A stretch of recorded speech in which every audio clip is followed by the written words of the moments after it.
This is the second in a series of short videos designed to teach you how to have mental and emotional fitness. As we noted in the first video, despite all the advances in our knowledge and despite receiving more helpful advice and information than ever before in human history, we still have millions of people who start and continue to behave in unhealthy, self-defeating ways and who don't do many simple things they could do to make their lives better, and millions more who struggle to have the kind of satisfying relationships they would like.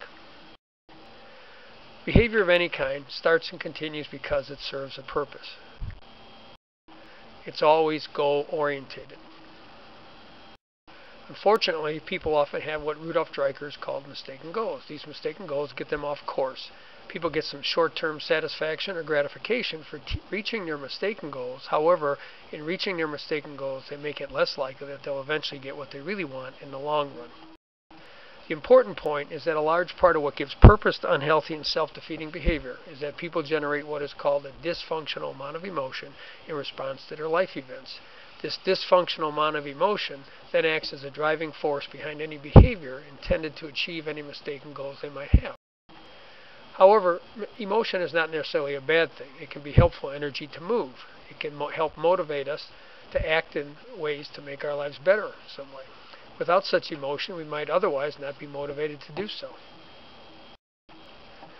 Here are some emotions that can be helpful energy to move. For example, if a teacher had a rough day in class and things didn't go as she had hoped or expected, the frustration, irritation, or annoyance she might experience, it could motivate her to go home that night and come up with a plan to make the next day better, instead of just watching TV all night. If she were going to be evaluated the next day by her administrator, her concern would motivate her to make sure everything was in order before her administrator came in. If a husband said something inappropriate to his wife, the regret and remorse he might feel would motivate him to apologize and try to make it up to her in some way.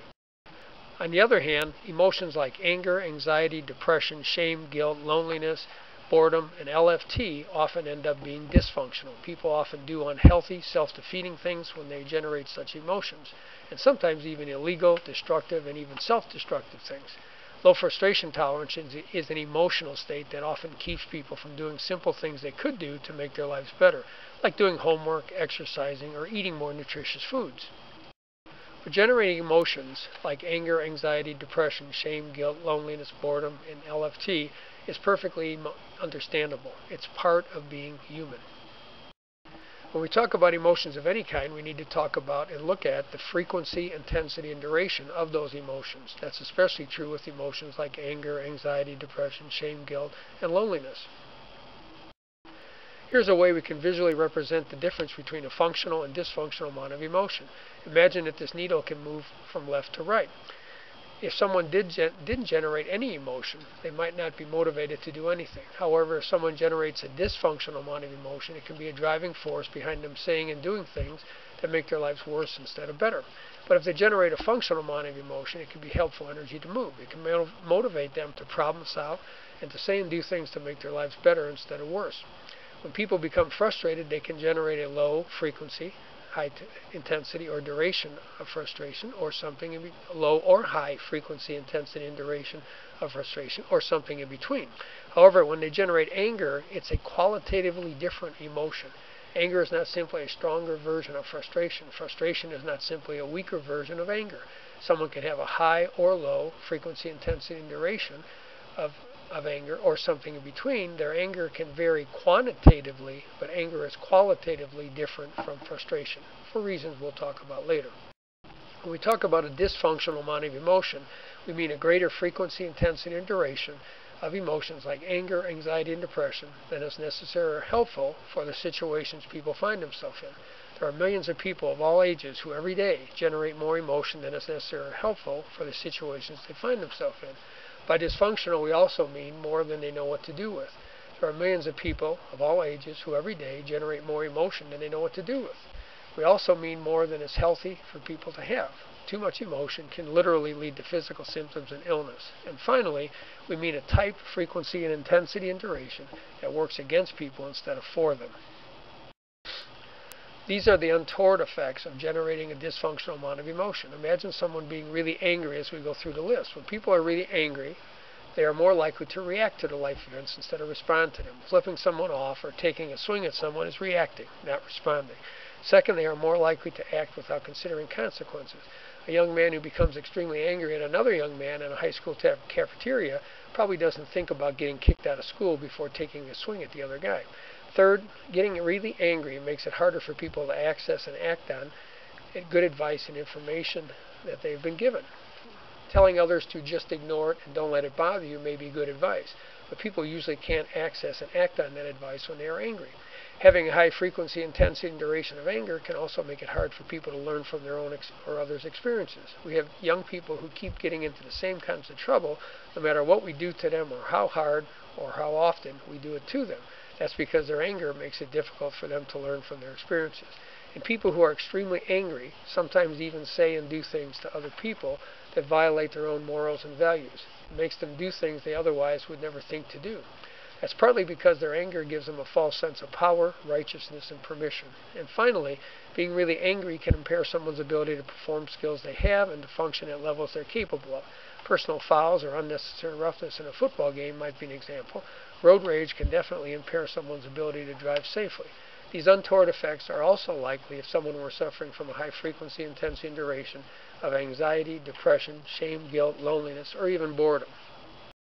To sum all this up, when people generate a dysfunctional amount of emotion, it can make an otherwise smart person do stupid things.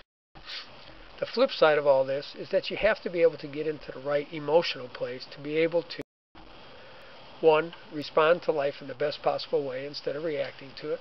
2. To consider consequences before acting. 3. To access and act on good advice you've been given. 4. To learn from your own and others' experience. 5. To act in accordance with your own personal morals and values. And 6. To perform skills and function at levels you are capable of. This is a way we could diagram people's tendency to respond or react to a life event or situation. When they generate an emotion like anger, they are more likely to react instead of respond to life. And the greater the frequency, intensity, and duration they generate, the more likely they are to react or even overreact. There's an old saying, there's 2 ways to make a situation you don't like worse: do nothing and overreact to it.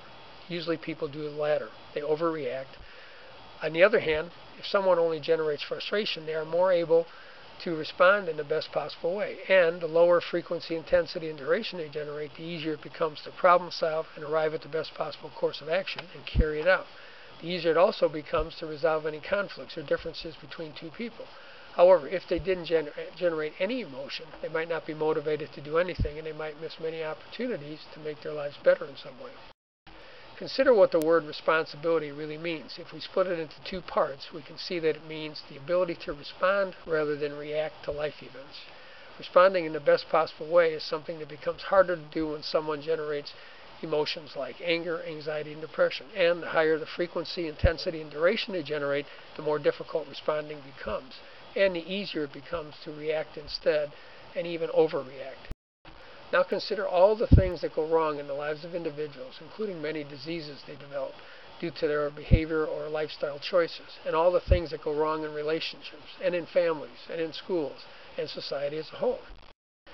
When you analyze all those things closely, you find that many of them are either defined by or caused, either directly or indirectly, by one or more persons generating a dysfunctional amount of emotion in response to their life events, what they do because of it, or in an attempt to deal with it. For example, we have millions of people with anger problems, millions more with anxiety disorders and phobias, and millions who suffer from depression. We have millions more who struggle with low self-esteem, and millions who are stressed out and complain about it, and millions more who are really hard on themselves when they don't live up to their own expectations or those of others. These are just some of the behaviors and problems that individuals, families, schools, and society have to contend with. A dysfunctional amount of emotion plays a role in each. Every one of these behaviors is something people do because of how they feel or in their attempt to deal with how they do.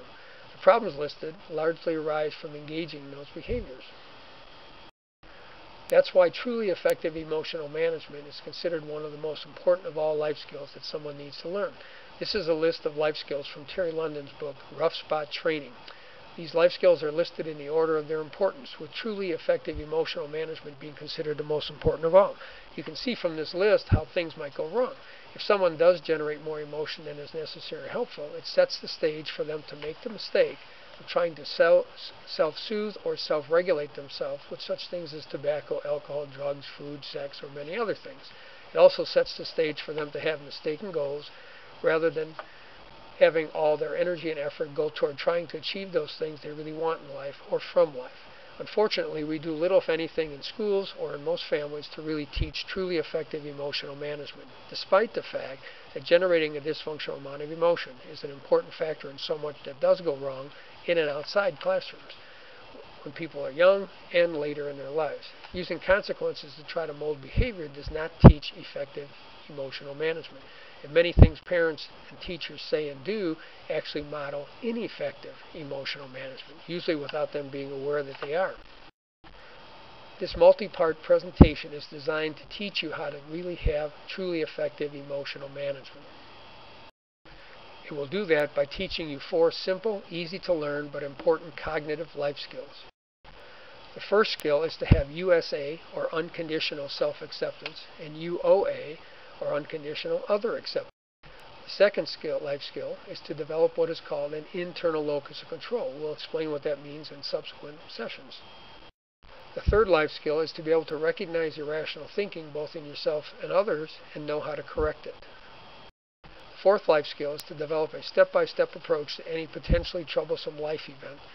An approach that will allow you to get into the best possible cognitive and emotional place to make the best possible behavioral and lifestyle choices for yourself and others.